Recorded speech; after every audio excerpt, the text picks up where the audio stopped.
يا صباح الفل. اهلا بيكم معايا في فيديو جديد. احيانا كده بنبقى صاحيين من النوم ومحتارين هنفطر ايه، وعايزين حاجة سريعة كده جنب الشاي.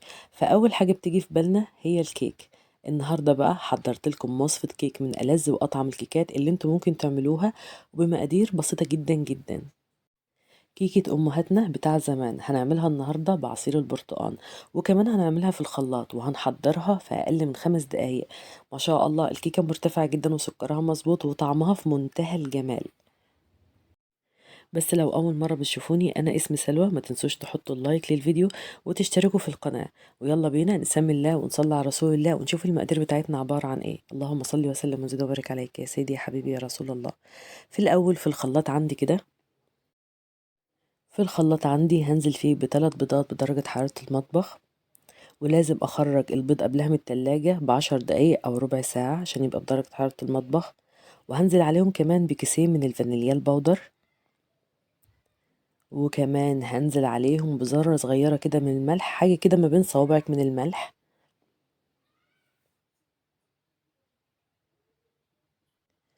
وهنزل عليهم كمان بكوباية وربع من السكر، سكر حبيبات عادي مش سكر مطحون، كوباية وربع من السكر. وكمان هنزل عليهم بنص كوباية من الزيت.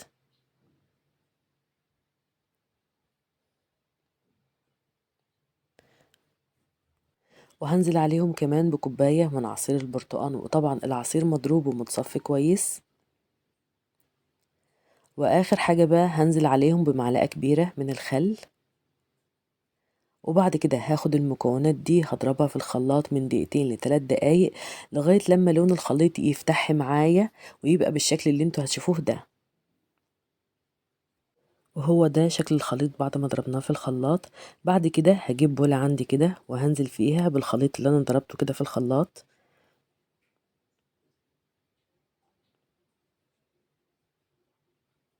ونيجي بقى للمواد الجافة. أنا عندي هنا كوبايتين ونص من الدقيق العادي، وطبعا الكوباية اللي أنا بعاير بيها من أول الفيديو هي الكوباية اللي أنا عايرت بيها الدقيق. عندي هنا كوبايتين ونص من الدقيق العادي، هنزل كده بنص الدقيق عندي. وبعد كده هنزل عليه ب3 معالق كبار من النشا. النشا دي بتخلي الكيكة بتاعتنا بتبقى هشة وطرية، بتخلي لها طعم جميل قوي يا جماعة. 3 معالق كبار من النشا. واللي احنا دايما بننساه كيس البيكنج باودر، آخر حاجة خالص هنزل عليهم بكيس من البيكنج باودر. وبعد كده هبتدي ان انا اقلب المكونات دي كلها مع بعض. وبالنسبة بقى للدقيق اللي احنا بنستخدمه لازم يكون منخول اكتر من مرة علشان الكيكة تبقى هشة معانا. هضرب بقى الدقيق مع باقي المكونات بالشكل ده، ولازم حركة المضرب بتاعتنا تكون في اتجاه واحد علشان ما نفرغش اي هوا دخلناه للكيكة، وعشان الكيكة ما تهبطش معايا بعد التسوية. وبعد كده بعد ما حبة الدقيق اللي انا ضفتهم في الاول اختلطوا كويس مع باقي المكونات، ضفت باقي كمية الدقيق اللي معايا.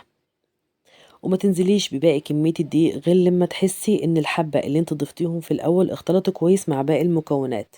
بعد كده تبتدي ان انت تضيفي بقية كمية الدقيق اللي عندك علشان الكيكة ما تخرصش منك. وزي ما انتم شايفين كده حركة المضرب لازم تكون في اتجاه واحد بالشكل اللي انتم شايفينه ده. والنقطة دي مهمة جدا جدا لازم تاخدي بالك منها. وبالنسبة بقى ل3 معالق النشا اللي احنا ضفناهم دول بيخلوا قوام الكيكة بتاعنا ناعم معانا. وكده تمام، الكيكة بتاعتنا بقت جاهزة معانا وزي الفل. حضرناها في أقل من 5 دقايق.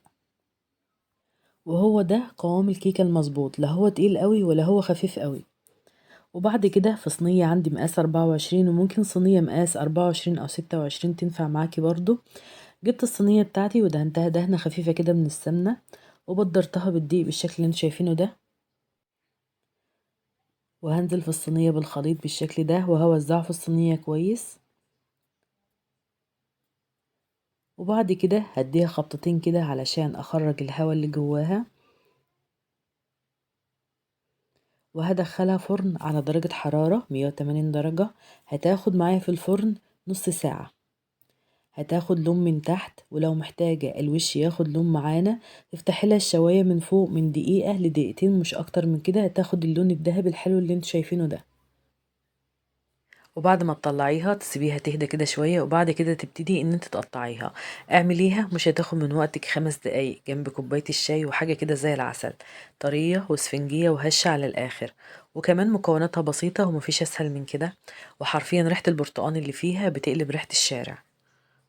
وانا كده خلاص خلصت وصفة النهاردة. يا رب يا رب الكيكة بتاعت النهاردة تكون عجبتكم وتكونوا استفدتوا مني ولو بمعلومة بسيطة.